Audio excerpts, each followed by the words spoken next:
মাধ্যমিক 2024-25 শিক্ষাবর্ষ কৃতি সফল ছাত্রছাত্রীদের সম্বর্ধনা জানাতে এবং তাদের সাথে তাদের সফলতার আনন্দ ভাগ করে নিতে আমরা টার্গেট 89 এসেছি সেই সমস্ত স্টুডেন্টদের বাড়ি।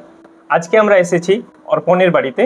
কনগ্রাচুলেশনস অর্পণ, তোমার সফলতা আমরা জানি, তোমার পরিশ্রমটা হয়তো আমরা জানি না। তুমি মাধ্যমিক দিয়েছো 2024-25 শিক্ষাবর্ষে, তোমার রেজাল্ট কেমন হয়েছে সেগুলো তুমি নিজেই বলো। আমি অর্পণ মাইতি, অ্যান্ড আমার স্কুল নরেন্দ্রপুর রামকৃষ্ণ মিশন। আমি 2024-25 শিক্ষাবর্ষে থেকে নরেন্দ্রপুর রামকৃষ্ণ মিশন থেকে মাধ্যমিক দিয়েছি এবং মাধ্যমিকে মোটামুটি আশাজনক সাফল্য লাভ করে 97% পেয়েছি, 7.1%, 680 নাম্বার। আমার নাম্বারগুলো বলতে বাংলাতে হয়েছে এবারে 91, ইংলিশে 100, ম্যাথসে 100, ফিজিক্যাল সায়েন্সে 100, হিস্ট্রিতে 92, জিওগ্রাফিতে 100, মোট 680 নাম্বার। Very good. তোমার নাম্বার তো সবকিছু ডিফাইন করে না, বাট ডেফিনেটলি ডিফাইন করে। হ্যাঁ, তোমাদেরকে তো ডিফাইন করে, কারণ 90%, 80% নাম্বার থেকে 90%-এ যাওয়া যতটা সহজ, 90-র পরে কিন্তু ওই 100-এ যাওয়াটা অনেক বেশি পরিশ্রম লাগে এবং অনেক বেশি দক্ষতা, অনেক বেশি পুঙ্খানুপুঙ্খ এবং অনেক বেশি মানে সঠিক ব্যাপারটার দরকার। হ্যাঁ। তো তোমার প্রিপারেশন বা তোমার স্কুল জীবন কেমন ছিল প্রথমে বলো। ক্লাস 10-এর প্রথম থেকে মোটামুটি রেজাল্ট হয়েছিল, বাট আমাদের স্কুলের পরীক্ষা অনুযায়ী যদি ধরতে যাই তাহলে হয়তো আমার মোটামুটি সেই মতন আহামরি কোনো রেজাল্ট হতো না, কেননা আমাদের স্কুলের কোশ্চেনের একটু শক্তই হতো বরাবরই। তাই জন্য মোটামুটি আমার নাম্বারটা ওই 81 থেকে 80%-এর মধ্যেই থাকতো। এবার আস্তে আস্তে যত সময় এগোলো, স্কুলের টেস্ট হলো, টেস্টের পর থেকে আমাদের মাধ্যমিকের জন্য আরও ভালোভাবে স্পেশালাইজড করতে শুরু করা হলো। তার আগে পর্যন্ত আমরা নর্মাল পরীক্ষা দিতাম, অতটা গুরুত্ব আমরা মাধ্যমিকে কীভাবে লিখতে হয় বা কী তত দিতাম না। কেননা ব্যাপারটা হচ্ছে টেস্ট পর্যন্ত যেটা হয় সেটা হচ্ছে বিষয়টাকে জানা, সাবজেক্টটা কী কী আছে, কী কী সাবজেক্ট আছে, তার সিলেবাসটা মোটামুটি সেই পুরো বিষয়ে জ্ঞান যখন হয়, এবার টেস্টের পর কী করা হয়, টেস্টের পর জিনিসটাকে আরও স্পেশালাইজড করা হয়। মানে টেস্টে ধরুন আপনার যত নম্বরই হোক না কেন, আমি মোটামুটি টেস্টে দিয়েছিলাম 81% আমাদের স্কুলের পরীক্ষা অনুযায়ী। তো যেই যত পাক না কেন তারপরে মাধ্যমিকে আশাজনকভাবে বেশি হয়, এটা সবাই জানে, কিন্তু সেটাকে আরও যাতে ভালো হয়, ভালো করা হয়, তাই জন্য ওই টেস্টের পর থেকে পড়াটা আরও ভালো হওয়া উচিত আমার মনে হয়েছিল। কেননা আমাদের টেস্টের পরই বিভিন্ন স্কুল থেকেই সাজেস্ট করেছিল বিভিন্ন মক টেস্ট দেওয়ার জন্য, বিভিন্ন বই ফলো করার জন্য, মক টেস্ট ইয়ে করার জন্য।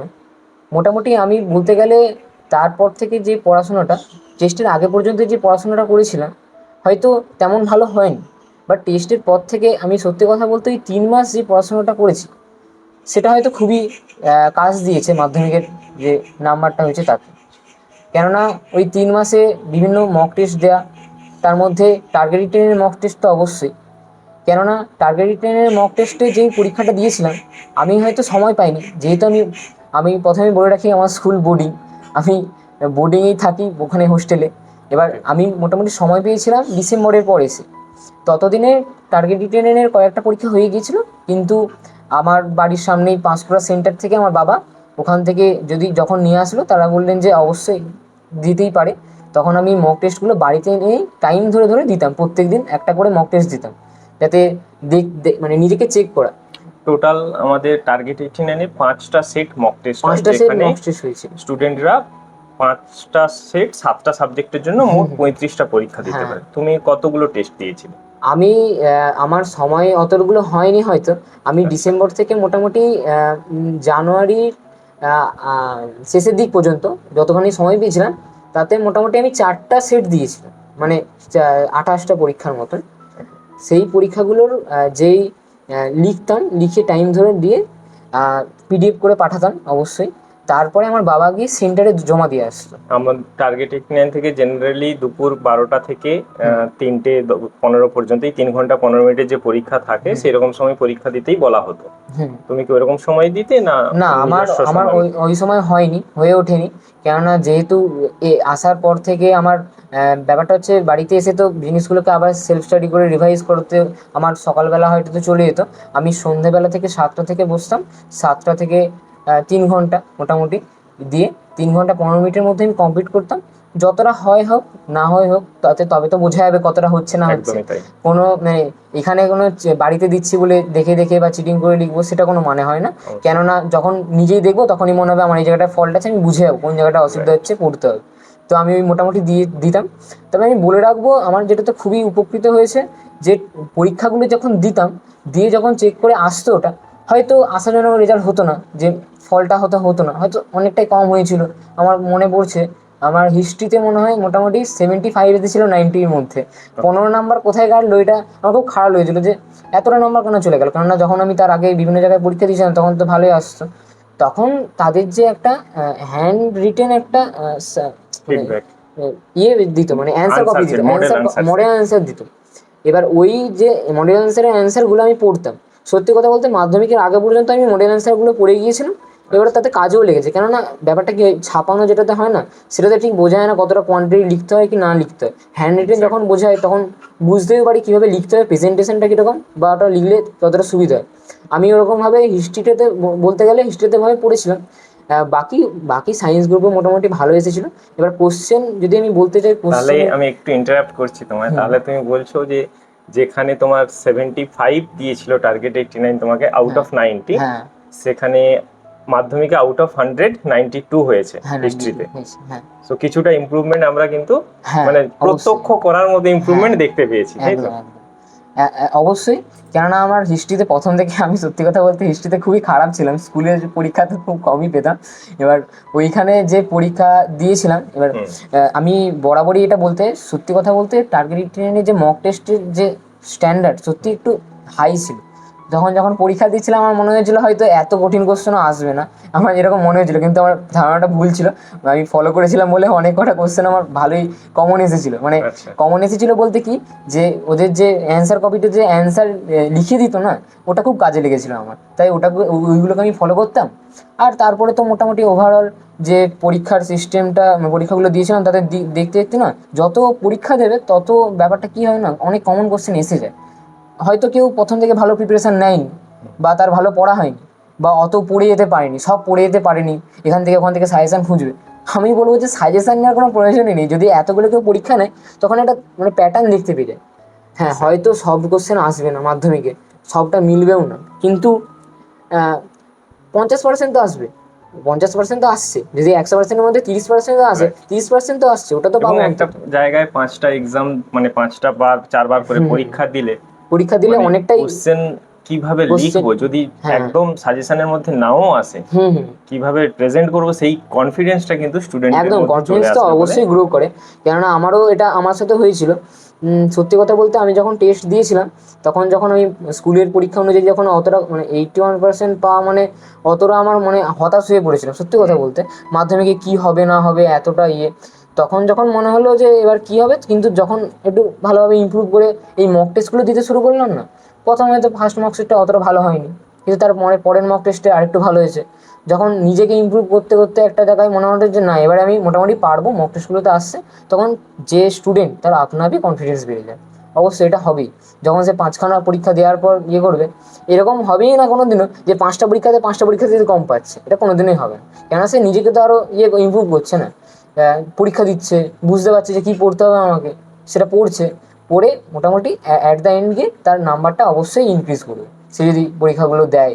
বা আমি বলবো যে সে যাই পারুক, যদি পরীক্ষা মক টেস্ট যদি সে পায় দিক যাই করুক, যেন পরীক্ষাটা দেয়, অন্তত যেখান থেকে হোক না কেন, পরীক্ষাটা যেন নিজের ফল্টগুলো খুব ভালোভাবে সারা বছর পড়লো, তারপরে খাতার উপরে প্রেজেন্টেশনটা কিভাবে দিচ্ছে। ব্যাপারটা কি হয় না, ছেলেরা অনেকেই করে যে এত পরীক্ষা দেবো না, সময় নেই, হবে না, টাইম হচ্ছে না। আমিও প্রথম এটা বলতাম, কিন্তু আমার বাবা বলতো যে পরীক্ষাগুলো দেখবি অনেকটাই সুবিধা হবে, কাজে লাগবে।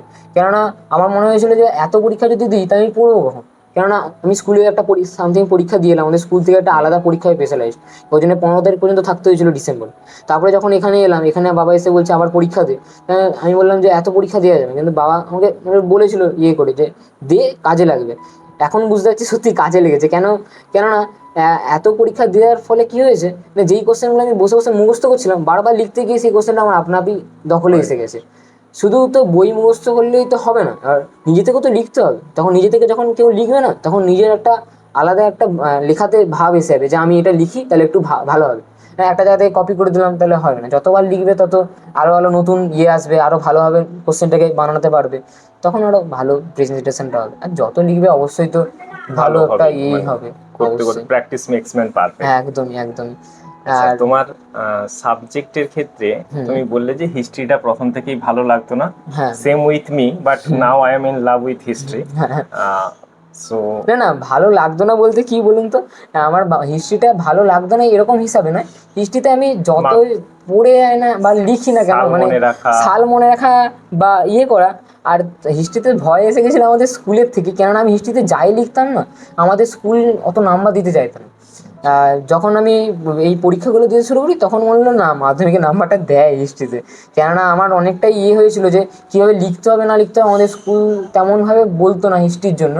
হ্যাঁ, হয়তো বলেছিল, হয়তো আমি তেমনভাবে ফলো করিনি। ওই যে একটা বড় কোশ্চেনে কটা পয়েন্ট হয়, কীভাবে লিখতে হয়, যে ভূমিকাতে একটা লিখবো, উপসংহারে একটা লিখবো, এইগুলো না, মানে মাধ্যমিকটা কি বলুন তো এমন একটা পরীক্ষা যেখানে তুমি কতটা জানো সেটা দেখবে না। এখানে 90% ছেলে সবই জানে, কিন্তু তুমি পরীক্ষার হলে গিয়ে কীভাবে জানাচ্ছ, এটা একদম ইম্পর্টেন্ট।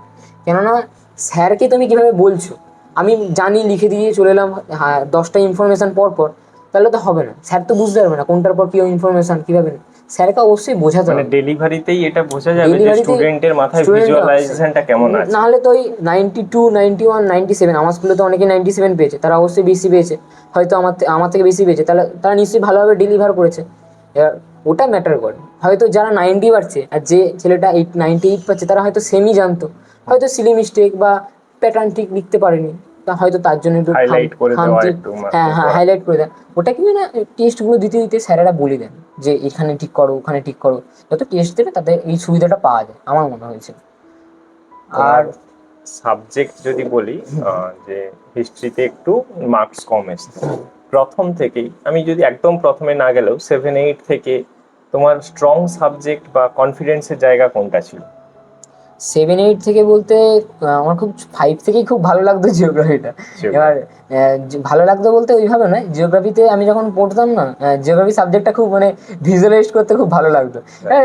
লিখতে লিখতে তো পড়তে খুব ভালোই লাগতো, কেননা 7-8 পর্যন্ত মনে পড়ে আমার জিওগ্রাফিতে ভালোই নাম্বার আসতো মোটামুটি। যখন লিখতাম জিওগ্রাফিতে ভালো নাম্বার পেতাম। এবার ভালো লাগাটা আসে পড়তে পড়তে, অনেক সময় ভালো লাগাটা আসে নাম্বার পাওয়া থেকেও। আমি হয়তো ওখানে একটু ভালো নাম্বার পেতাম বলে আমার আরও ভালো লাগতে শুরু করে। তবে জিওগ্রাফিটা খুব ভালো লাগতো অবশ্যই প্রথম থেকে। তারপরে আমার সায়েন্স গ্রুপের মধ্যে 5 থেকে মোটামুটি নাম্বার ভালো আসতো লাইফ সায়েন্স, ফিজিক্যাল সায়েন্স। ম্যাথসটা একটু কমতো, কেননা হয়তো অতটা চর্চায় রাখতাম না ম্যাথসটা। তবে মাধ্যমিকে এসে ম্যাথসটাতে একটু পড়েছিলাম ভালোভাবে, বা করেছিলাম বলে ম্যাথসটা ভালো হয়েছে। কিভাবে রিকভার করেছো ম্যাথসটাকে রিকভার করেছি বলতে, প্রথমত আমি যেইভাবে 10টাতে পড়েছিলাম, মানে 10টাতে আমি বলে রাখি মাধ্যমিকের ম্যাথসের কোশ্চেন ওই যে সরকারি বইটা আছে ওর বাইরে থেকে আসে, এটা সত্যি। এবার যদি এসেও যায় ওই ধরনের আসবে, মানে যেই হয়তো ডিজিটটাকে চেঞ্জ করে দিই, সাধারণত আসে না। আমার প্র্যাকটিস করা বলতে গেলে কয়েকটা, যখন পড়বে ছেলেটা মানে 10-এর বইটাকে, কয়েকটা ইম্পর্টেন্ট চ্যাপ্টার দেখবে এমনিতেই মনে হবে যেগুলো ইম্পর্টেন্ট।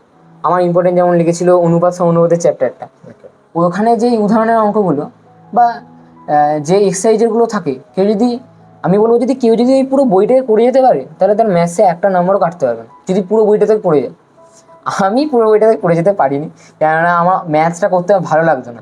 মানে ম্যাথস যখন করতাম তখনই ভালো লাগতো, সবসময় ম্যাথস নিয়ে পড়ে থাকবো, ম্যাথস নিয়ে করে থাকবো, অত আমার ভালো লাগতো না ম্যাথস করতে।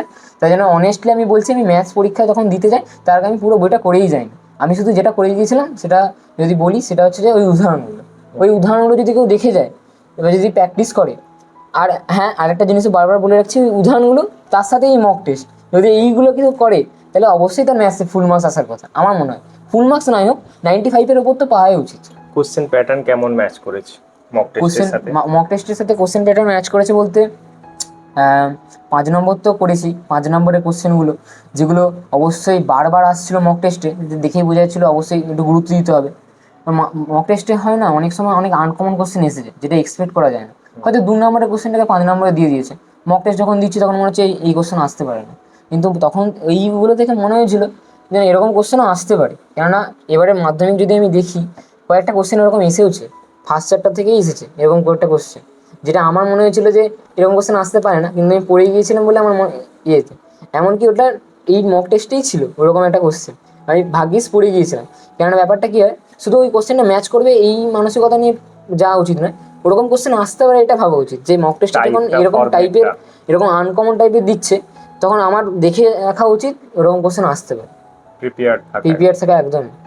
এবার বাকি সাবজেক্টের জন্য যদি বলি, হয়তো অনেকে বলে যে নিজে থেকে নোটস বানাও, নিজে পড়ো, নিজে পড়লে যতটা হয় অন্য কেউ বলতে পারে না বা পড়তে পারে না। তবে আমি তবুও বলবো সবসময় যে কোনো অথারের বা যে কোনো একটা সহায়িকা বই রাখার আমি এটা প্রেফার করি। কেননা যত বই ঘাঁটবে তত ভালো লেখার একটা আসবে, বা তুমি একটা বইকেই ফলো করো না কেন, সেটা থেকে তোমার একটু ধারণা আসবে কীভাবে লিখতে হবে না লিখতে হবে। তুমি তবে তো মক টেস্টে কিছু একটা লিখতে পারবে না, নালে লিখবে কী করে। এবার অনেক সময় অনেক স্যারেরাও বলে দেয়, এবার তোমার মর্জি, তুমি ওখান থেকে ভালো পাচ্ছ না নিজের ভালো লিখতে পারছো, সেটা তোমার উপর ডিপেন্ড করছে। টেক্সট বই প্লাস সহায়িকা একটা ফলো করে প্রিপেয়ার। আর প্রিপারেশনের জন্য যদি বলি, টেক্সট বই মাধ্যমিকটা কি হয় না, একটা হলে হবে, একটা টেক্সট বই হয় না মাধ্যমিক পরীক্ষাটা।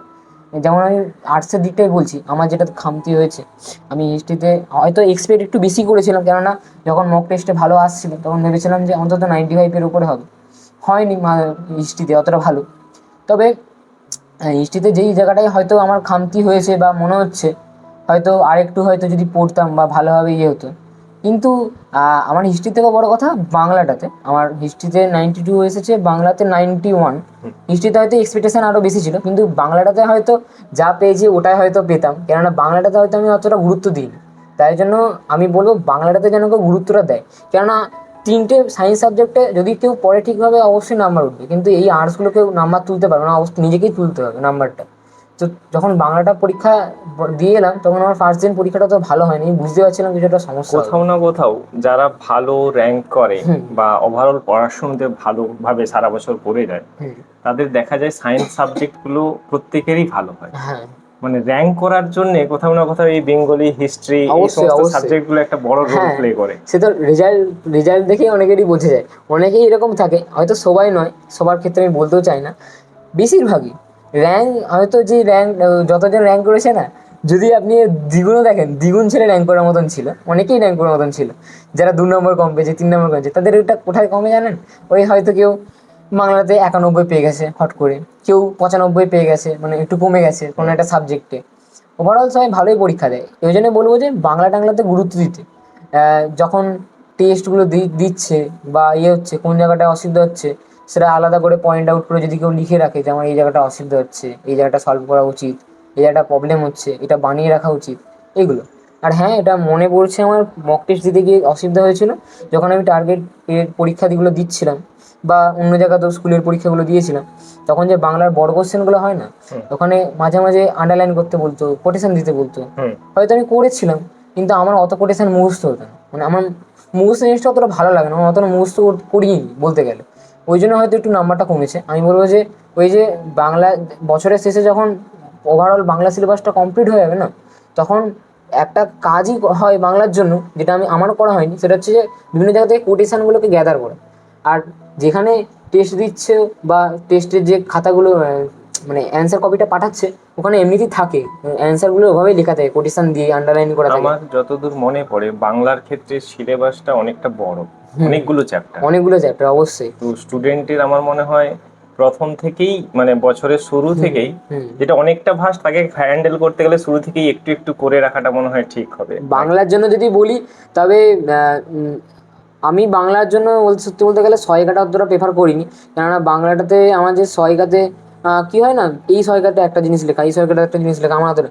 আমি কবিতার জন্য অবশ্যই করতাম, কবিতা যেগুলো থাকতো, কেননা তো অংশ পড়ে তো স্কুলে যদি স্যারেরা করিয়ে দেয় তাহলে সেটাই ফলো করা উচিত। যদি না করায় বা যদি বলে যে নিজে থেকে করে নিতে, তাই আমি বলবো যে একটু সহায়িকাটা খুলে দেখা উচিত, কেননা কবিতার ভাব তো আর নিজে থেকে আসবে না, ওটা একটু ভাষার দরকারি। ওই ভাষাগুলোকে গ্যাদার করাটাই ইম্পর্টেন্ট কবিতার জন্য।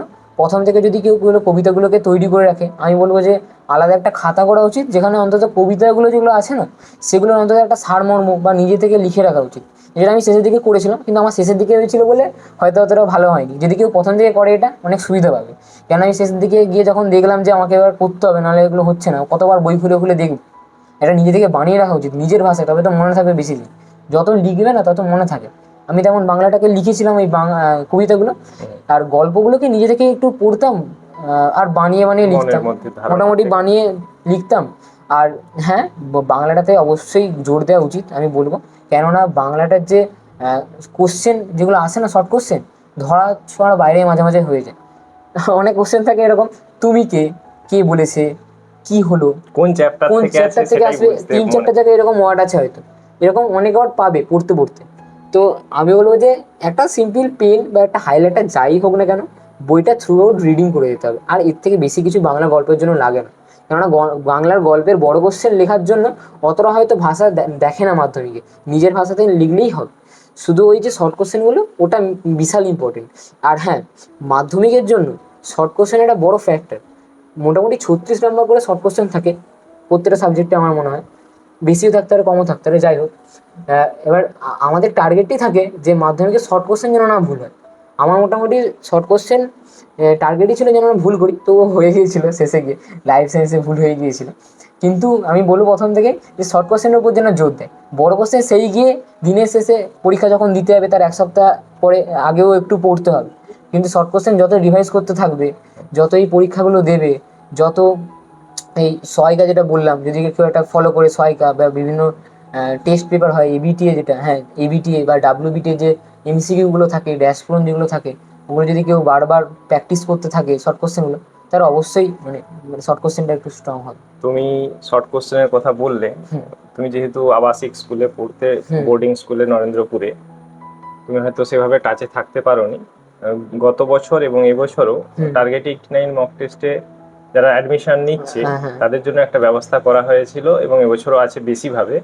ওই যে একটা গ্রুপ থাকছে, ওয়ান ওয়ে গ্রুপ, যেখানে স্টুডেন্টদেরকে পার ডে চ্যাপ্টার ওয়াইজ কিছু কিছু কোশ্চেন্স, মানে একটা সাবজেক্টের একদিন আরেকটা সাবজেক্টের একদিন পিডিএফ আকারে ওদেরকে প্রোভাইড দেওয়া হচ্ছে, প্লাস পোল দেওয়া হচ্ছে গ্রুপে, যেখানে তারা প্রত্যেকদিন অ্যাটেন্ড করছে। যে হ্যাঁ, এটাও বলে রাখি, আমার গ্রুপে যেটা ছিল টার্গেট ট্রেনে, ওখানে অনেক কোশ্চেন আসতো ভালো ভালো শর্ট কোশ্চেনে।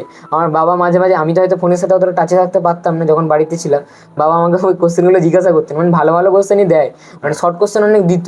হয়তো অতটাও আমি টাচে থাকতে পারিনি, কেন আমি বোর্ডিং স্কুলে ছিলাম, প্রথমে বলেছি।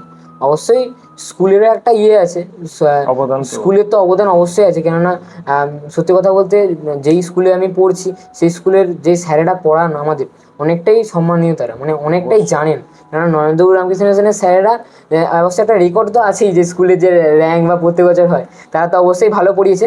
তার সাথেও যেই স্কুলেই পড়ে না কেন, স্কুলকে নিয়ে আমি অতটা প্রেফার করতে চাইছি না, কেননা হয়তো অনেকে সবার স্কুল ভালো হয় না বা ভালো নাও হতে পারে।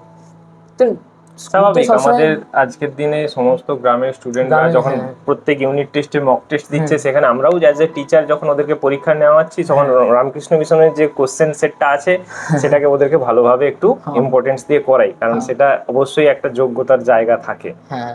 আর আচ্ছা, এরপরে যদি আমি, my subject is English, I am one of the teachers of English.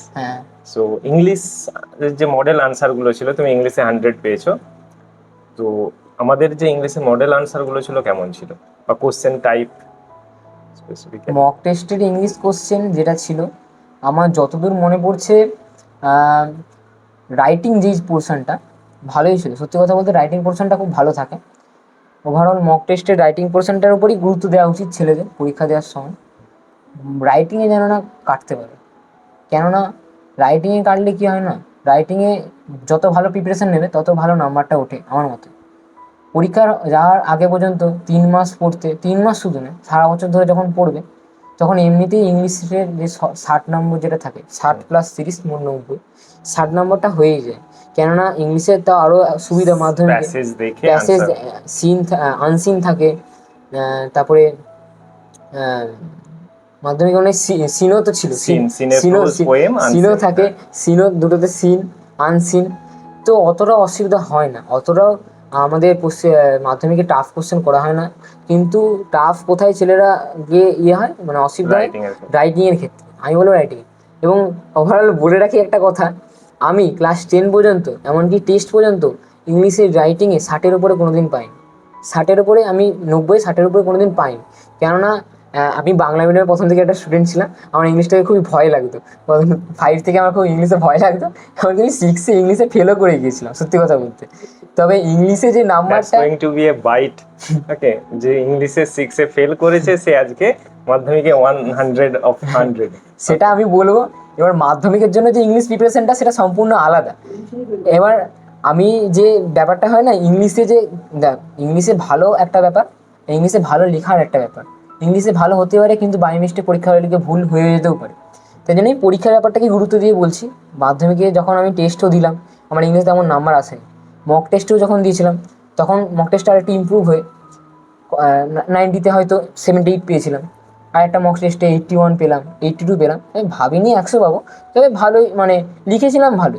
তবে আমি কোন জায়গাটায় গুরুত্ব দিয়েছিলাম, আমি বলবো যে আমার মতন যারা স্টুডেন্ট, মানে আমি রিলেট করতে পারছি, কেননা আমার মতন অনেকেই স্টুডেন্ট আছে যারা ইংলিশে ভয় পায় এবং ইংলিশটাতে এভারেজ স্টুডেন্ট, মানে যারা এভারেজ স্কোর করে তাদের তাদের মধ্যে ইংলিশই কিছুটা নাম্বারটা ইংলিশে কমে, ভয় থাকে। ইংলিশই নাম্বারটা কমে। কেননা গ্রামের ছেলেরা বাংলা মিডিয়ামে পড়ে, তারা ইংলিশে ভালো হয় না, বা হওয়া হয়তো সম্ভব হয় না। অনেক গাইড পায় অনেক না সেভাবে বাড়ে। স্কুলে তো সবসময় ইংলিশ বলা হয় না, বা সে ইংলিশ পড়ছেও না, তার সাবজেক্ট হয়ে ইংলিশ, সেখানেই সে ইংলিশটা পড়ছে, তার অসুবিধা হবেই। এটা তাকে দোষ দিয়ে কোনো লাভ নেই। তো আমি বলবো যে ইংলিশে যখন নাম্বারটা ভালো করার জন্য যে ব্যাপারটা হয়, সেটা হচ্ছে যে সিন, যেটা সিন তো আসবেই পরীক্ষাতে। সিন যেটা, সেটা বই থেকে থ্রু আউট রিডিং পড়াটা অবশ্যই, যারা সিনের নাম্বার কোনো কাটে।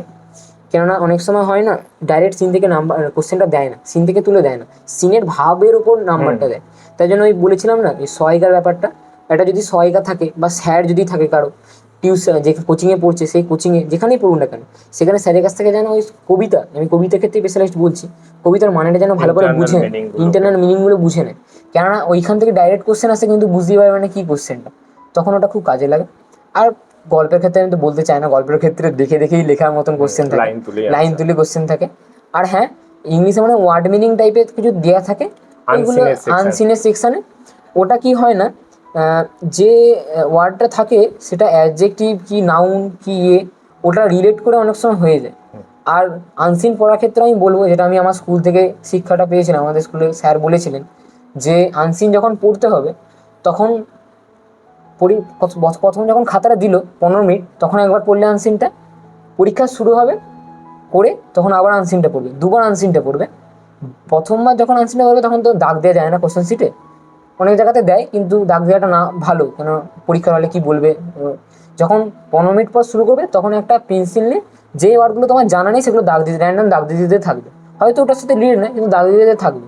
দেখবে তোমার যে বাকিগুলো তো সব মানে জানা, যেই মানেগুলো জানা নেই তার মধ্যে কি ওটা আসবে, বাকি যদি জানা থাকে তাহলে তো হয়েই গেল। আনসিনের ব্যাপারটা এটা, অপশান এলিমিনেশন অবশ্যই, ওটার জন্য সময় দিতে হয় মোটামুটি। বাকি সময়টা নিয়ে ওই মোটামুটি ওটা 8 নম্বরে থাকে মনে হয়, ওটা সবচেয়ে বড় ডিফিকাল্টি। কেননা আমার ওটাতেই নাম্বার যেত, আমি একটা হয়তো ঠিক করে দিয়ে আসতাম, বাকি আমার 4-6 নম্বর চলে যেত ওখানে, একটা দিয়ে 2 নম্বর করে। আমার এটা প্রথম খুব ভয় লাগতো, কিন্তু পরে আস্তে আস্তে যখন কোশ্চেনগুলো যত টেস্ট দিতে থাকলাম, মক টেস্ট দিতে, আমি মক টেস্টে এগুলো অ্যাপ্লাই করতাম। আর মক টেস্টটা কি হয় না, একটা এক্সপেরিমেন্টাল জায়গা, তুমি ওটাতে এক্সপেরিমেন্ট করতে পারো, আমার কোন জিনিসটা লিখলে ভালো হচ্ছে, কোন জিনিসটা লিখলে কেটে দিচ্ছে, এটা খুব ভাবনাটাকে কীভাবে লিখলে ভালো হচ্ছে। আমি আমি নিজের পার্সপেক্টিভেই বলছি, বক্স করে লিখলে ভালো হয় না, প্যারা প্যারা করে লিখলে ভালো হয় না, পয়েন্ট করে লিখলে ভালো হয়, এগুলো যদি যত মক টেস্ট দেবে, তত এটা স্যারেদের চেকিং দেখে তুমি বুঝতে পারবে। তার ইংলিশের ক্ষেত্রে যেটা বলছিলাম, রাইটিংটাকে ঠিক করো। রাইটিংয়ে ধরো তুমি 60-60 পেলে, রাইটিংয়ে 5-5-5 করে চলে গেল, মানে 5-5-5 ছেড়ে দিলাম, আমি 7-7 করেই তুমি পেলে, 3 নম্বর করে কাটলো, তুমি বলে যে কী আছে, ওটা তো অনেক টাইম, 3 নম্বর মানে 3-3 9 নাম্বার, ওটা যদি তুমি বলো কভারিং দিতে হবে, ওটাতে তো তোমার সায়েন্স সাবজেক্টের উপর ইফেক্ট করবে না। তুমি 9 নাম্বারটা যদি কভার দিতে গিয়ে তোমার সায়েন্স সাবজেক্টটা থেকে নাম্বারটা আসছে। এটাই আমার সাথে বরাবর হতো, যখন আমি মোটামুটি বাকি সাবজেক্ট ভালো করে ইংলিশে ওই কত 65 পেলাম 100-এ, তো ওটা আমার খুব সমস্যা হতো। ইংলিশের জন্য আমি ঠিক করেছিলাম যে আমার বাবা বলতো যে ইংলিশের রাইটিংয়ের সমস্যা হচ্ছে, প্রতিদিন রাইটিং লিখ, যে কোনো একটা মক টেস্টের রাইটিংগুলো থাকে 3টে করে, এক একটা সেটে রাইটিং থাকে, যে কোনো একটা তুলে নিয়ে লেখো। ডাব্লিউবিটিতে রাইটিং থাকে, এবিটিতে রাইটিং থাকে, প্র্যাকটিস করো, র্যান্ডম প্র্যাকটিস করো, আর ভাগ অনুযায়ী প্র্যাকটিস করো। আজকে লেটার লিখলাম, কালকে নিউজ পেপার একটা রিপোর্ট লিখলাম, এই লিখলাম ওই লিখলাম। আর হ্যাঁ, এটা বলে রাখি, কোনো দিন হয়তো এটা সিম্পলি চলে যে এই বছর যেটা এসেছে পরের বছর এটা আসবে না, এটা তো একটা বিষয় যে এটা করে যাবো না, তাহলে এটা আমাদের সাথেই এবারে হয়েছে, 25-এই হয়েছে, রিপোর্ট আসার কথাই নয়, আমরা দেখেও জানি ঠিকঠাক হবে, কিন্তু রিপোর্ট এসে গেছে। অ্যাট দ্য প্রেজেন্ট মনে পড়ে বিভিন্ন মক টেস্টে ওগুলো ইচ্ছে করে দেয়, এমনকি মক টেস্টেও ছিল রিপোর্ট, একটা মক টেস্টে রিপোর্ট ছিল প্রথম দিকে ছিল, আমার মনে পড়ে ছিলই মক টেস্টে। ওরকম মক টেস্টগুলো দিলে কি হয় না, ওরকমগুলো ধারণা আসে, সবই দেখে যাওয়া উচিত, কিছু ছেড়ে যায় কোনোদিনই উচিত নয়। কেননা ওই রিপোর্ট এসে গিয়েছিল, যারা হয়তো দেখে জানি তাদের হয়তো অনেকটাই ক্ষতি হয়েছে, অবশ্যই হয়েছে। তারা বলে যে হঠাৎ করতে একটা রিপোর্ট এসে গেছে, আগের বছর রিপোর্ট এলো, এবছরের রিপোর্ট হলো, এরকম হয়। এরকম কিছু বলার নেই যে আসবে না, কোনো কোথাও লেখা নেই এটা, কোনো জায়গাতে আসতেই পারে। তবে বলবো যে সবই দেখে যেতে। আর কোশ্চেনগুলো যেগুলো থাকে মক টেস্টের, ওখানে রাইটিংটা লিখলে নাম্বার হয়তো তুমি পেলে 8, 8.5। এবার যে অ্যান্সার স্ক্রিপ্টটা দিল ওটাও নিলে, এবার মেলাবে কোথায় ভুল হচ্ছে, ওটা খুব কাজে দেয়। অনেক জায়গায় হয় না, ভাষাগুলো ওখানে অনেক এমন থাকে, ওগুলো লিখে রাখার মতন ভাষা, যে ওটা দিলে খুব ভালো হবে। আমার একটা আমি একটু বাইরে গিয়ে কথা বলছি, আমার একটা বন্ধু ছিল, সে না যে রাইটিং লেখার খুব প্রসেসটা আমার খুব ভালো লেগেছিলো। সে বিভিন্ন জায়গা থেকে যত ওয়ার্ড পেতো ওরকম রাইটিং লিখতে গিয়ে বা রাইটিংয়ের অ্যান্সার দেখে, ফ্রেজগুলো দেখে ওগুলো আলাদাভাবে লিখে রাখতো। সেম বাংলা রচনার ক্ষেত্রে আমি বলছি, বাংলা রচনার ক্ষেত্রে যত ভালো ওয়ার্ড, হয়তো ইংলিশ মাতৃভাষা নয় বলে অত ভালো ওয়ার্ড পেতাম না, কিন্তু বাংলা তো মাতৃভাষা, বাংলাতে তো রচনাতে নিজের ভাষা ইমপ্লিমেন্ট করতেই পারো। নিজের ভাষা দাও না, কে বারণ করেছে? যত ভালো ভাষা দেবে নিজে হবে, তত ভালো নাম্বার উঠবে, নিজে থেকে লেখো। এবার ইংলিশের ক্ষেত্রে অত বেশি লেখার দরকার হয় না, ইংলিশে বলবো বেশি লেখার কোনোদিনই বেশি লিখবে না। আমি বেশি লিখতাম বলে নাম্বার কেটে দিত, পরে বুঝতে পারলাম যে 10 যতগুলো ওই পয়েন্ট দেওয়া থাকে না, পয়েন্ট দেওয়া থাকে, সব পয়েন্টগুলোকে টাচ করলে যথেষ্ট ভালো নাম্বার পাওয়া যায়। এমনকি আর খুবই যে বোম্বাস্টিক ল্যাঙ্গুয়েজ হতে হবে একদমই না, একদমই না, সিম্পল ইজ অ্যান্ড আর দিয়ে লেখো, মোটামুটি একটা ধারণা প্রকাশ করো, আর প্যাটার্নটা সিকোয়েন্সটা বজায় রাখবে। একটা প্রথম পয়েন্টে লেখা আছে টাইম কত, টাইম কোন জায়গায়, পরের পয়েন্টে লেখা আছে ভেনু, তুমি আগে ভেনু দিয়ে পরে টাইম দিলে, স্যাররা কিন্তু এগুলো খুব দেখে, অবশ্যই দেখে। ওখানে তো নাম্বারটা কাটবে না, তোমার নাম্বারটা কোথায় কাটবে? আর সবসময় তো বানানের জন্য নাম্বার কাটে, অবশ্যই বানানটাকে আমি ঠিক রাখতে বলবো, ওই জন্যই কঠিন ব্যবহার করতে বারণ করছি। বেশি কঠিন ব্যবহার করলে বানানটা আবার হয়ে যায়, কাটাকুটিটা একটু কম রাখা উচিত। একটা অভ্যেস থাকা উচিত যে নিজে লিখে নিয়ে তারপর একবার নিজে চেক করে নেওয়া। হ্যাঁ হ্যাঁ হ্যাঁ, অবশ্যই, এটা আমি বারবার বলবো। আমি আগে কোনোদিন চেক করতাম না তেমন, যখন থেকে মক টেস্টটা বা পরীক্ষাগুলো দিচ্ছি, তখন চেকিংটা খুব বাড়াতে হবে। শুধু ইংলিশ বলে নয়, যে কোনো সাবজেক্টে চেকিংটা খুব ম্যাটার করে। এমনকি সবচেয়ে বড় কথা ম্যাথসের মতন সাবজেক্টে তুমি যখন জানো তুমি 100 মার্কস করে এসছো, তুমি জানো যে ফুলফিল, তখনই তুমি ভাববে যে তোমার কিছু একটা ভুল হয়েছে। তুমি কোনোদিনই ফুল ঠিক করতে পারো না, দেখবে তোমার ভুল না ভুল হবে, হয়তো ঠিক করতে পারো বা ব্যাপারটা কি হয়, ম্যাথসে যখন তুমি 95 পেয়ে গেলে না, তখন যে চেকার তার মাথাতে আসবেই কোথাও তো একটা 95 পাচ্ছে, এখন চেকিং করছে বলে কোথাও একটা ব্যাপার আছে, তখন আবার সে রিচেক করে মাইনর মিস্টেকগুলো দেখতে শুরু করবে। এবারে ব্যাকেটে লিখেছো কিনা, রাফ কেমনভাবে করেছো, বা রাফ করে সেটাকে তুমি অঙ্কের সাথে রাফ করে দিয়েছো না আলাদাভাবে রাফটা করেছো, অ্যান্সারের জায়গায় উত্তর লিখেছো না পাশে কিছু ব্যাকেট দিয়ে উত্তরটা লিখেছো কি? যেমন হতো আমাদের নাম্বার কাটতো ভেদের অঙ্কতে, ব্যাকেটে তুমি লিখেছো যে এটা নাম্বার কেটে দিত। এভাবে যত পরীক্ষা দেবে না তত এগুলো তো মাথায় আসবে, স্যারেরা বারবার বলে দেবে এগুলো। যত পরীক্ষা দেবে তখন দেখবে যে এই ভুলটা আসছে, ঠিক করতে হবে, তখন এগুলো হয়ে যায়। আর ইংলিশের ক্ষেত্রে রাইটিংয়ে যেটা বলছিলাম, রাইটিংটা নিজে থেকে লেখো, বারবার করে প্র্যাকটিস করতে থাকো, ফরম্যাটটা দেখো, আর ভয় পাওয়ার কোনো দরকার নেই। রাইটিং এমনও কঠিন আসবে না, যদি কঠিন এসেও যায় তখন আমি একটাই টিপস দেবো, ওই যে পয়েন্টগুলো আছে একটু সামান্য ওয়ার্ড জুড়ে লিখে দিয়ে আসো, তুমি 10-এ 9 পাবেই। 5 মিনিট 2 মিনিট সময় দিয়ে থিঙ্কিং করে না, বা তোমার যদি ওয়ার্ডগুলো বুঝতেও না পারো, বুঝতে পারছো না, এমন একটা টার্ম দিয়েছে রচনাতে, আমার সাথে এটা হয়েছিল স্কুলের একটা পরীক্ষাতে, আমি বুঝতেই পারছি না কী লিখতে হবে, তখন এই যে জাস্ট তখন ওটা রিপোর্ট ছিল, ওখানেও ওরকম পয়েন্ট আউট করেছিল, আমি প্রথমে ভাবতাম যে নিজে থেকে লিখতে হবে না, পরে যখন বুঝলাম যে পয়েন্টগুলো লিখলেই হবে, তখন এই পয়েন্টগুলোকে এলাবোরেট করে লিখলেই হবে, বেশি কোনো ভয় খাওয়ার দরকার। আমরা আমাদের সাথে অর্পণের মাকে পেয়েছি। ম্যাম, আপনাকেও কনগ্রাচুলেশনস জানাই, কারণ একজন স্টুডেন্টের সফলতার পেছনে সামনে সব জায়গাতেই মা এবং বাবার অবদান অনস্বীকার্য, এবং সেটা সব দিনই থাকে। ওর যেহেতু আবাসিক স্কুল ছিল, প্রথমত আপনার তো একটা ত্যাগ আছে সেখানে, যে স্টুডেন্ট ছোটবেলা থেকে ক্লাস 6 থেকে না কোন ক্লাস 5 থেকেই নরেন্দ্রপুরে আছে, তো এতদিনের একটা ছেলেকে দূরে রেখে পড়াশোনা করানো, সেটা আছে। তো ওর পড়াশোনার পেছনে বিশেষ করে মাধ্যমিকের সময় যদি আসি, এবং মাধ্যমিককে যখন ও বাড়িতে চলে এলো টেস্ট পরীক্ষার পরে, সেই সময় থেকে আপনি কিভাবে ওর সাথে ছিলেন পড়াশোনার সঙ্গে? আমি মানে ওকে নিয়ে সবসময় ওর সঙ্গেই থাকতাম। ওর বাবা তো সময় দিতে পারতো না, তো দিতে না পারলেও ওর বাবা সবসময় পড়াশোনা নিয়ে ওর সঙ্গে, পড়াশোনাই টাচে থাকতো সবসময়। মোবাইলে কোনো প্রশ্ন আসুক বা আপনাদের টার্গেট 89-এ যেসব কোয়েশ্চেন, শর্ট কোয়েশ্চেন দিতে, সেই সব নিয়ে আলোচনা ফোনের মাধ্যমে সমস্ত কিছু, যেখানেই থাকুক না কেন। এবং আমি সবসময় ওর সঙ্গে থাকতাম। পড়াশোনাটা আমাকে দেখতে হতো না, ওকে বলতে হতো না যে এটা করিস না কেন, ওটা করিস না কেন, তবে এটা বলতাম যে টাইমে পড়ে নি তুই, কারণ বড় হয়েছিস, মা বাবারা বলবে যে কর, এটা এটা খারাপ লাগে, তোরও বারবার বললে খারাপ লাগবে ওটা। তো সবসময় ও পড়ে নি, তো করতো না যে তা না, তো আমি সঙ্গেই থাকতাম সবসময় ওকে নিয়ে, যেখানেই থাকি না কেন, সে হোস্টেলের ওখানে টিউশনের জন্যই হোক, বা বাড়িতেই থাকা হোক, বা ছুটিতে আসলে বাড়িতে থাকে সবসময়। আমাদের যে পরীক্ষাগুলো দিত, সেই পরীক্ষাগুলো নিয়ে ওর ফিডব্যাক আপনার সাথে আলোচনা করেছে সেই সময়, যে কেমন লেগেছে বা কিছু? হ্যাঁ, ভালো। ও বলতো যে ওই যে ও বললেন যে কোয়েশ্চেনগুলো এরকম এতটা আসবে, মা আমি বললাম নিশ্চয়ই আসবে, ওনারা টিচার টিচিং করছেন বা দিচ্ছেন, এত করছেন, নিশ্চয়ই আসবে, এগুলো করে রাখলে ওর জিনিসগুলো জানা বা অভিজ্ঞতা, তুই পরীক্ষা দিতে বারবার তোর প্র্যাকটিস হয়ে যাওয়া। ও বলতো ওই যে বলছে না ও, যে আমি সময় পাবো কোথায়, আমাকে তো পড়তে হবে, আমি যদি পরীক্ষাগুলো দেবো আমি বললাম পরীক্ষাগুলো তো পড়াই হচ্ছে, ওগুলো তো পরীক্ষা দেওয়া মানে কি, তো প্র্যাকটিস হয়ে যাচ্ছে। সেখানে যে তো 100-এর যে 100% না আসলেও তোর যে 50% কি 60% আসবে, সেটাও তো অনেকখানি, সেটাও তো তোর ওখান থেকে তোর রিভিশন দেওয়া হয়ে যাচ্ছে।